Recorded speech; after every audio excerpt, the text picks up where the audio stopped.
This morning we're going to look at the sixth of the letters to the churches from Revelation. This is the letter to the church at Philadelphia. And to the angel of the church in Philadelphia write, These things saith he that is holy, he that is true, he that hath the key of David, he that openeth and no man shutteth, and shutteth and no man openeth. I know thy works. Behold, I have set before thee an open door, and no man can shut it. For thou hast a little strength, and hast kept my word, and hast not denied my name. Behold, I will make them of the synagogue of Satan, which say they are Jews and are not, but do lie. Behold, I will make them to come and worship before thy feet, and to know that I have loved thee. Because thou hast kept the word of my patience, I also will keep thee from the hour of temptation, which shall come into all the world, to try them that dwell upon the earth. Behold, I come quickly. Hold that fast which thou hast, that no man take thy crown. Him that overcometh will I make a pillar in the temple of my God, and he shall go no more out. And I will write upon him the name of my God, and the name of the city of my God, which is New Jerusalem, which cometh down out of heaven from my God. And I will write upon him my new name. He that hath an ear, let him hear what the Spirit saith unto the churches. I'm only going to deal with just one phrase of this letter. And it's a phrase that in the Greek translation is not the same as you'll find it in your book. The Spirit is speaking, or the messenger is speaking. And the messenger says that I know of thee the works. I know the works that you have done. And it says, Behold, because I know of these works, I have given before thee a door having been opened. A door that is now opened, that has been opened and is now opened, which no one can shut. Because, now here is the difference in the reading. Most of your versions will say, because you have a little power. Now I'm going to submit to you that there is no place in the Bible that you will find where Jesus has ever given anybody any kind of commendation or praise because they had little power. He always praised them because of great power. And this letter to the church at Philadelphia is the only letter of the 7 letters to the churches that is totally, completely a letter of praise. And the correct reading is, though little, thou hast power. Though little, thou hast power. I'd like us to answer the question to ourselves this morning, what are your expectations? Or to ask it of yourself, what are my expectations? As I come to church, as I hear the gospel preached, as I go out and live my life, what are my expectations with respect to that gospel, to that word? Do I see it only as a description of a way of life, a way to live, a philosophy to follow? Or do I see it as it really is, a thing of power? The praise that comes to that church is praise because that church, though very few in number, has power. And this morning we're going to look at instances of power. We're going to see what the things are that they possessed that caused Jesus to heap great praise upon them. Not just great praise, but he is saying that I am going to make your enemies bow at your feet and recognize that you have that power, that you are mine, that you are right. And I am going to protect you from trials and struggles that are coming upon the rest of the world. You have power. And I am going to take care of you because You have power. Well, first we're going to look at some instances where there was no power, or little power, to put that in the phrase of the lesson, little power, and see the reaction that Jesus had to little power. All right, one instance you'll find is where Jesus had been spending all day talking to them about the power of the word and how to use the word. It's the parable of the sower. And the sower sows the word, and the word is the thing that has power, the thing that's to be used. And Jesus has spent all day talking to them about this. Now night has come. He's gotten towards evening, and he said to them, let's go over to the other side. And they get in the boat, and Jesus is tired, and he lays down, goes to sleep in the back of the boat. A storm comes up. Now, I've used this story several times. By now, you should have the point that Jesus did not praise them or give them pity or say how sad it is that you don't have the power I have, but I'll take care of you, I'll protect you. No, when they woke him up because of the storm and they were scared and they said, Jesus, don't you care? First he calmed the storm, and then he turned on them and he said, why are you so fearful? Why don't you have any faith?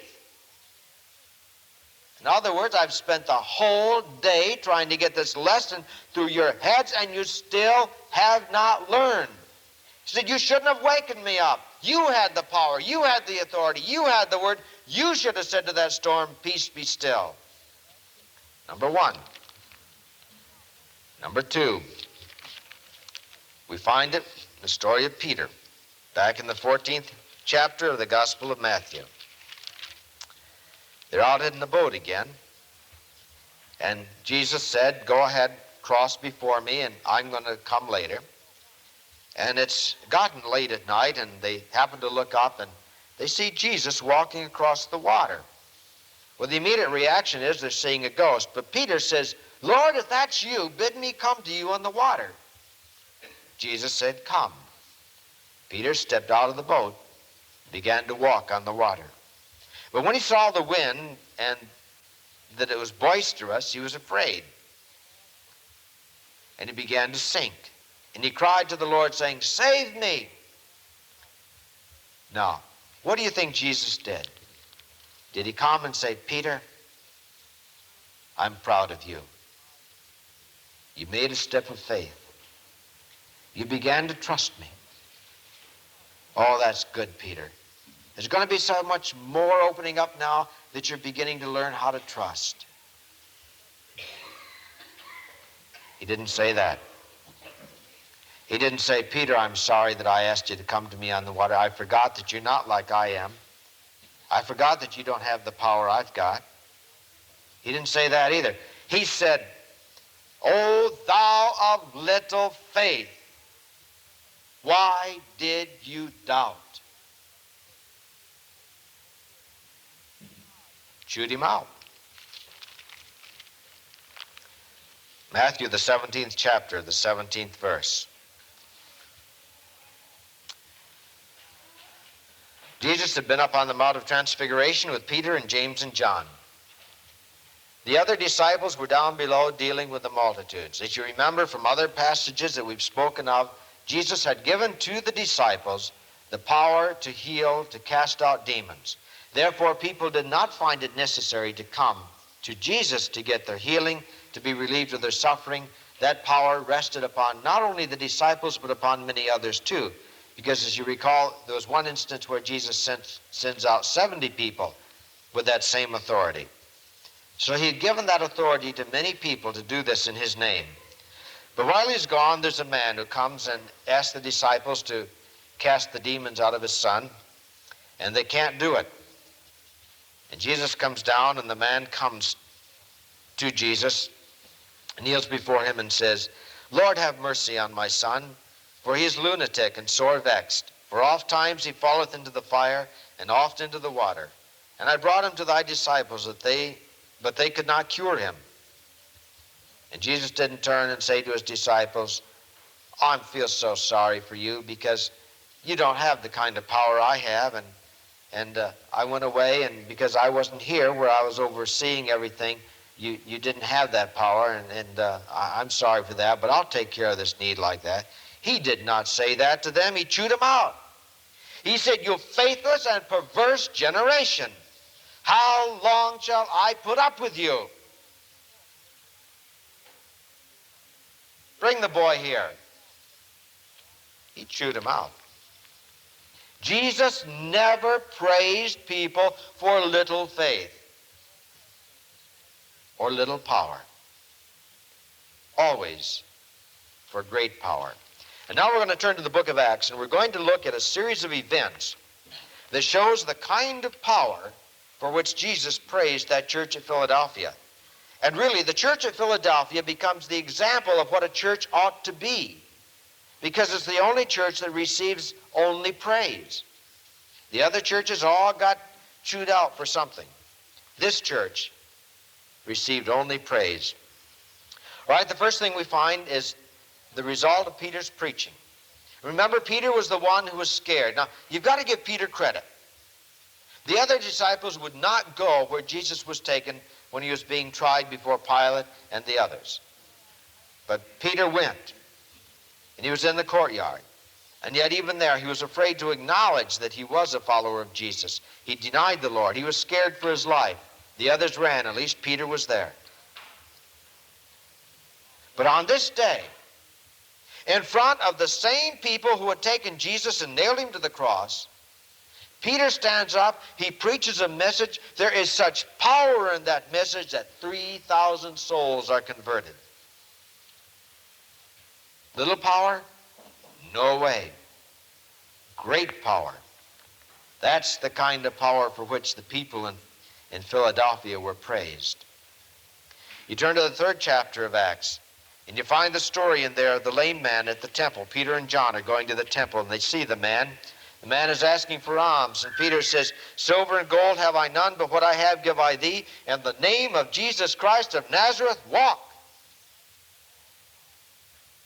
And he took him by the right hand and lifted him up, and immediately his feet and ankle bones received strength, and he stood up leaping and walking and entered into the temple with them, walking and leaping and praising God.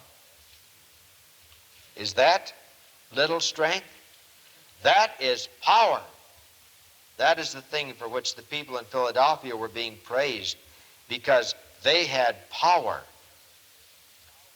Now you also see the situation of that power present when the authorities could do no more than just warn the disciples about these activities. And it says in the 21st verse of the 4th chapter that they could not punish them because of the people. For all men glorified God for that which was done. That is power. That is power. You turn to the 5th chapter, and you find a description of what was going on. And this is no little power it's talking about. This is great power. And by the hands of the apostles were many signs and wonders wrought among the people. And they were all with one accord in Solomon's porch, an area of the temple. And of the rest dared no man to join himself to them, but the people magnified them, glorified them. And the believers were the more added to the Lord. Multitudes, both the men and women, were converted and added. And it says, insomuch that they brought forth the sick into the streets and laid them on beds and couches, that at the least the shadow of Peter might fall on them as he walked by. And there came also a multitude out of the cities around about into Jerusalem, bringing sick folks, and with them folks that were vexed with unclean spirits, and they were healed every one. Little power? No way. They possessed great power. And that was what Jesus was praising the Christians in the church at Philadelphia for. They possessed great power. Another example, fascinating, because the disciples were finally arrested. The Sadducees and Pharisees finally got up the nerve to arrest him. They put him in prison. And you know what happened? The angel of the Lord by night opened the prison doors and brought them forth, and said, Go, stand and speak in the temple to the people all the words of life. And the scribes and the Pharisees heard that they were in the temple. They ran, they sent the guards to the jail. They were missing. Little power, great power. That's why Jesus praised that church. It had great power. We turn in the 8th chapter of Acts, and we see the events that happened at the church that was being founded in Samaria. When Philip came down to the city of Samaria, and he preached Christ to them. And people with one accord gave heed unto the things which Philip spake, hearing and seeing the miracles which he did. Now this is one man in the city of Samaria. One man. Unclean spirits, crying with loud voice, came out of many that were possessed with them. Many were taken with palsies, and that were lame were healed. And there was great joy in that city. Little power? No way. Great power. That's what they were being praised for. You see, it doesn't take a gigantic number of people together in a church to have power. Jesus was praising them because they were small in number and had power. We just see an example of Philip, one man in one city, and the example of that power. You turn to the 9th chapter of Acts, and you find a fascinating story. And tell me that this is little power. No, this is great power. It dealt with a woman by the name of Tabitha, who also called Dorcas. She had done many great and wonderful deeds for people, a very kind woman. She made all kinds of bedspreads and quilts and things that she gave away to people. She did so many deeds of caring and mercy, and she died. That was in the city of Joppa. The city of Lydda was nearby, and Peter was there. And they sent to Peter, and they told him all about the wonderful things this woman had done, and brought garments and coats and things that she had made for them and showed him. And Peter put all of the people outside, and he kneeled down and he prayed, and he turned to the body and said, Tabitha, arise. And she opened her eyes, and when she saw Peter, she sat up, and he gave her his hand, lifted her up, and when he had called the saints and widows, he presented her to them alive. Is that little power? No way. If that's little power, I'd like to see great power. No, that is great power. That's why the church at Philadelphia was being praised, because of the power that was there. And it becomes even more fascinating as you trace through the Acts of the apostles and the Christians as they were working. And you find this interesting description given about Paul. He stayed for a couple of years in the city of Ephesus, and while he was there, it got to the point where people, in recognizing the power that was there, well, listen to what it says. And God wrought special miracles by the hands of Paul, so that from his body were brought unto the sick handkerchiefs or aprons, and the diseases departed from them, and the evil spirits went out of them. So mightily grew the word of God and prevailed. Little power, mighty power. Another example that is a tremendous demonstration of that power. An angry, riotous mob is almost impossible to control. One of the reasons that the military and the police have had so much criticism put on them is because a riotous mob will get going, and like happened at Kent State, it becomes impossible to control.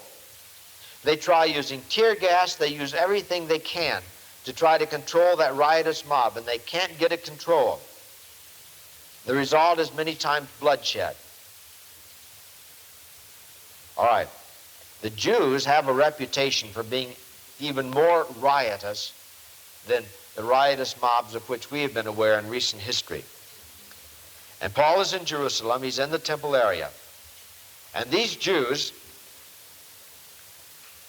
someone started spreading the rumor that Paul was doing something that blasphemed the temple. You see, they wanted to get Paul, they wanted to get him killed and get him out of the way because he possessed power.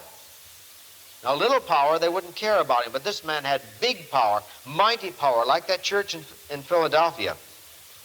And so they got the mob going. The captain of the guard heard about this uproar, and he sent his centurions and soldiers down, and they got a hold of Paul, and they were taking him away into protective captivity. And Paul said, "Say, may I speak to this crowd?" Now, the picture I want you to have in mind is of a riotous crowd which is demanding blood. And Paul stands up and he lifts his hand, and that riotous mob becomes silent and listens to what Paul says. That is power. Think of the tremendous power that had to flow out through this man and be present with that man to silence a riotous mob of thousands of people. Little power? No, that wasn't little power. Again, we turn to the 27th chapter of Acts, and we find Paul on board a ship. He's sailing for Rome. He's appealed to Caesar because he'd been arrested, and he knew God wanted him in Rome. Jesus had appeared to him in a dream and said, "Peter, you're to go to Rome." Or said, "Paul, you're to go to Rome." And so Paul had appealed his case to Caesar because he wanted to get to Rome. And he believed that this was the way God was directing. Well, he was being sent on board ship, and the captain of the ship, being somewhat foolish, decided to set sail in a time of the year that was very, very dangerous, and that couldn't but help but lead to shipwreck. But he was thinking with his skill and knowledge he could go down the edge of the coast and escape the storm. Well, as it happened, the storm caught them. And an angel came to Paul and said, "Paul, fear not, for thou must be brought before Caesar. And lo, God hath given thee all them that sail with thee." And think of this man, Paul, a prisoner and yet held in such high esteem that he could turn to the captain of the ship, to the guards, to these people and say, "Be of good cheer, for I believe God, that it's even as he told me." And they believed because the power was there. They recognized the power. They knew that God would do what he had told this man he would do. They could see it and feel it. And they did not fear. We find Paul on that island. They finally get ashore. It's an island of native people who are not very advanced in civilization. And they build a fire. And Paul is reaching into the pile of wood to get it to put on the fire, and a poisonous snake bites him. And he reaches his hand out over the fire, and the snake falls off into the fire. The people watch because they know that kind of snake, they know that kind of bite. They know that Paul should begin to swell up and fall down dead. But there's not one bit of effect. You see, Jesus said that you can pick up deadly serpents like that, that if you happen to do what Paul did and that deadly serpent bites you, that poison will do you no harm. And it didn't harm Paul. And they saw that, and they were amazed, and they began to look upon Paul with great awe. Now it so happened that the man who was the head of the island, the chief man, Publius, that his father lay sick of a fever and of a bloody flux. And Paul went in and prayed for the man and laid his hands on him, and the man was healed. And the people saw that, and they went out and they got all of the sick that they could find on the whole island and brought them into Paul. And Paul laid hands on and prayed for them, and they were healed. Little faith? No. That's great faith. That's why Jesus was saying to them, though little, you have power. And because you have power, I'm going to open the door. The door is already opened. Nobody can shut it. Because you have power, your enemies are going to kneel at your feet. Because you have power, the tribulation, the troubles that are coming on others will not touch you. Jesus was saying, I am proud of you. And if you continue to reign and to keep that power that you now have and continue to use it, you shall receive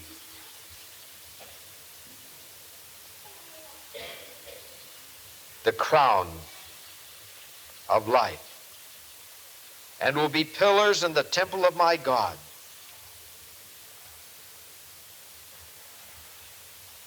The only church to whom Jesus gave words of praise, and only words of praise.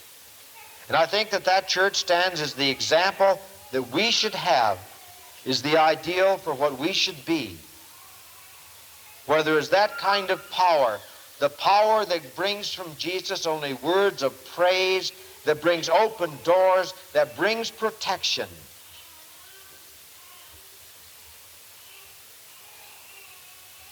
They were small in number, but power they had mightily.